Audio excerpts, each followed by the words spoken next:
প্ৰতিষ্ঠা হৈছিল। জাতি গঠন প্ৰক্ৰিয়াক মূল আধাৰ তৈয়াৰ কৰা এই মূল স্থান চৰাইদেউ স্বৰ্গদেউ চাওলুং চুকাফাই প্ৰতিষ্ঠা কৰা অসমৰ যিখন সমাজ বৃহত্তৰ যিখন সমাজ সকলোকে একত্ৰিত কৰি নতুন এটা চিন্তাৰে স্বাভিমানী যাত্ৰাৰে সমাজখনক আগবঢ়াই লৈ গৈছিল। গতিকে এই পুণ্যধামত আহি আমি উপৰি পুৰুষসকলৰ প্ৰতি শ্ৰদ্ধা নিবেদন কৰি তেখেতসকলৰ পৰা আশীৰ্বাদ বিচাৰিছোঁ যাতে এই সময়ত আমাৰ যিবোৰ সংকট অসমৰ সমাজ জীৱনলৈ আহিছে, এটা সাম্প্ৰদায়িকতাৰ পৰিৱেশে সমাজখন এটা বিভাজনমুখী পৰিৱেশৰ মাজলৈ লৈ গৈছে। এই সময়ত আমি সমন্বয় এইটো গঢ়ি তোলাৰ কাৰণে, আমাৰ স্বাভিমান প্ৰতিষ্ঠা কৰিবৰ কাৰণে, পৃথিৱীৰ মানুহৰ আগত আমাৰ জাতীয় সত্তাক শক্তিশালী ৰূপত প্ৰতিনিধিত্ব কৰিবৰ কাৰণে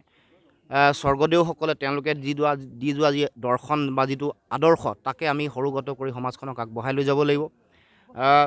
এই সময়ত অসমবাসী ৰাইজে এটাই আশা কৰি আছে যে অসমত দেখা দিয়া যিবোৰ সংকট আছে এইবোৰ শেষ হ'ব লাগে, নতুন এটা উত্তৰণৰ যাত্ৰাত আমি সকলো বাট বুলিব লাগে। এতিয়া প্ৰতিটো বিষয়ত আমি অসমৰ সমাজ জীৱন সংকটৰ মাজত আছোঁ। গতিকে আমি এটা শক্তিশালী জাতি আৰু এটা অত্যন্ত উন্নত সভ্যতা প্ৰতিষ্ঠা কৰিবলৈ সকলো কথাক আমি যাতে নতুন ৰূপ দিব পাৰোঁ, সপোনৰ অসমখন যাতে আমি গঢ়িব পাৰোঁ, আমাৰ ককা আজু ককাই দি যোৱা এখন মোৰ মাটি ভেটি এইবোৰৰ অধিকাৰ যাতে সুৰক্ষিত কৰিব পাৰোঁ, আমাৰ ৰাজনৈতিক প্ৰভুত্ব আৰু আধিপত্য আমাৰ যাতে থাকে, আমাৰ সকলো বিষয়ত ভাষা কৃষ্টি সংস্কৃতি শিক্ষা সাহিত্য সকলো বিষয়ত যাতে সমাজখনক অতি পৰিকল্পিত ৰূপত শক্তিশালী ৰূপত যাতে আগবঢ়াই লৈ যাব পাৰোঁ আৰু পৃথিৱীৰ ভিতৰত এটা উন্নত জাতীয় সভ্যতা হিচাপে এটা জাতীয় সত্তা হিচাপে অসমৰ জনসাধাৰণক বা অসমখনক প্ৰতিষ্ঠা কৰিব পাৰোঁ, সেই চিন্তাৰে অসম জাতীয় পৰিষদৰ যাত্ৰা আৰম্ভ হ'ব। এইটো অসমৰ সকলো ৰাইজৰ সপোনৰ যাত্ৰা হ'ব বুলি মই আশা ৰাখিছোঁ আৰু আশা কৰিছোঁ অসমৰ ৰাইজে এই যাত্ৰাত সকলো চামিল হ'ব আৰু নিজে বিচৰা সপোনৰ অসমখন সকলোৱে বিচাৰি পাব। আগন্তুক নিৰ্বাচনত আপোনালোক কেনেদৰে প্ৰস্তুতি ৰাখিব? নহয়, প্ৰস্তুতি ইতিমধ্যে আৰম্ভ হৈছে আৰু সকলো সমষ্টিত আমি এই আমাৰ প্ৰতিদ্বন্দ্বিতা কৰিব, প্ৰাৰ্থিত্ব দিয়া হ'ব আৰু আমি যিবোৰ আঞ্চলিক ৰাজনৈতিক দল আছে, যিবোৰে ৰাষ্ট্ৰীয় ৰাজনৈতিক দলৰ লগত তেওঁলোকৰ পিঠিত বুকুচাত উঠা নাই, স্বাভিমানী আঞ্চলিকতাবাদ যিসকলে জীয়াই ৰাখিছে, জাতীয়তাবাদ যিসকলে জীয়াই ৰাখিছে, তেওঁলোকৰ লগত ঐক্যবদ্ধভাৱে এই যুঁজত আমি অৱতীৰ্ণ হ'ম আৰু 21ত জাতীয়তাবাদৰ চৰকাৰ হ'ব, 21ত অসমৰ জনগণৰ তেখেতসকলৰ মনৰ সপোনৰ চৰকাৰ হ'ব। AYDF বা BPF লগত আপোনালোকৰ মিত্ৰতা হ'ব নেকি? নাই, সাম্প্ৰদায়িক শক্তিৰ লগত মিত্ৰতাৰ প্ৰশ্নই আহিব নোৱাৰে, কিন্তু আঞ্চলিক স্বাভিমানী যিবোৰ শক্তি আছে, যিবোৰ শক্তিয়ে জাতীয় জীৱনৰ সমন্বয়ৰ চিন্তা, জাতীয় জীৱনৰ আত্মপ্ৰতিষ্ঠাৰ মহাসংগ্ৰামক নেতৃত্ব দিব বিচাৰে, জাতি জনগোষ্ঠীসমূহৰ তেওঁলোকৰ মৰ্যাদা তেওঁলোকৰ অধিকাৰৰ সম্পৰ্কত চিন্তা চৰ্চা কৰে, আমাৰ অসমৰ মানুহৰ ৰাজনৈতিক প্ৰভুত্ব আধিপত্য সুৰক্ষিত কৰাৰ কথা যিসকলে চিন্তা চৰ্চা কৰে, ৰাষ্ট্ৰীয় ৰাজনৈতিক দলৰ পিঠিত উঠি বুকুচাত উঠি আগবঢ়াৰ কথা যিসকলে চিন্তা নকৰে,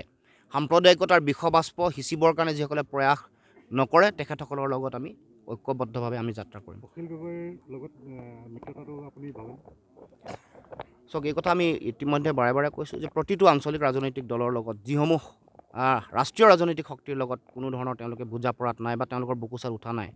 আৰু সাম্প্ৰদায়িক যিসমূহ ৰাজনৈতিক শক্তি আছে তেওঁলোকক বাদ দি সকলো ৰাজনৈতিক দলৰ লগত আমাৰ যিটো মিত্ৰতা বা যিটো আমাৰ ঐক্যবদ্ধ যাত্ৰা, এইটো আমি অতি শক্তিশালী ৰূপত আগবঢ়াই লৈ যাম। আপুনি যেনেকৈ চৰাইদেউলৈ আহিছে আৰু দেখিছোঁ চাওলুং চুকাফাৰ যি মৈদামস্থল বৰ্তমান বেদখলৰ কবলত, আৰু ইতিমধ্যে মৈদামটো দেখিলে অতি দুখজনক, কি ক'ব গোটেই বিষয়টোৰ ওপৰত? চৰকাৰৰ চূড়ান্ত ব্যৰ্থতাৰ কাৰণে আজিলৈকে এই ঐতিহাসিক চৰাইদেউ বা যিসমূহ মৈদাম আছে, স্বৰ্গদেউ চুকাফাৰ মৈদামকে ধৰি অতি ইয়াৰ চাৰিওফালে বেদখল হৈ আছে। সীমা আজিলৈকে চূড়ান্ত হোৱা সীমা পূৰ্ণাংগ ৰূপত নিৰ্ধাৰণ কৰিব পৰা নাই। গতিকে এই যিটো ঐতিহ্য ক্ষেত্ৰ, ইয়াত সম্পূৰ্ণ এটা স্বাভিমানৰ এটা প্ৰতীক হিচাপে যিটো পৰিগণিত হৈছে অসমৰ জাতীয় জীৱনৰ কাৰণে, আৰু ইয়াৰ লগত সমাজখনৰ আমাৰ পৰিচয় আৰু পৰ্যটন ক্ষেত্ৰখন এনেকুৱা ধৰণৰ যিবোৰ কথা জড়িত হৈ আছে, এইবোৰৰ কাৰণে চৰকাৰে ইয়াত যিবোৰ বেদখল হৈছে বেদখলমুক্ত কৰিবৰ কাৰণে ব্যৱস্থা গ্ৰহণ কৰিব লাগে আৰু তাৰ লগে লগে ঐতিহ্য ক্ষেত্ৰ হিচাপে ঘোষণা কৰাৰ পিছত কিন্তু কোনো ধৰণৰ কাম কাজ হোৱা নাই। আন্তঃৰাষ্ট্ৰীয় পৰ্যায়ত যেনেকুৱা ধৰণৰ ব্যৱস্থা গ্ৰহণ কৰিব লাগে, ইউনেস্কোৰ যিটো স্বীকৃতি, এই স্বীকৃতি প্ৰাপ্তিৰ কাৰণে যেনেকুৱা ধৰণৰ পদক্ষেপ চৰকাৰৰ ফালৰ পৰা উদ্যোগ ল'ব লাগে, সেই ক্ষেত্ৰতো কিন্তু চৰকাৰে কোনো উদ্যোগ লোৱা নাই। গতিকে এইটো অসমৰ জাতীয় জীৱনৰ স্বাভিমান চৰাইদেউ, ইয়াৰ মৈদামসমূহক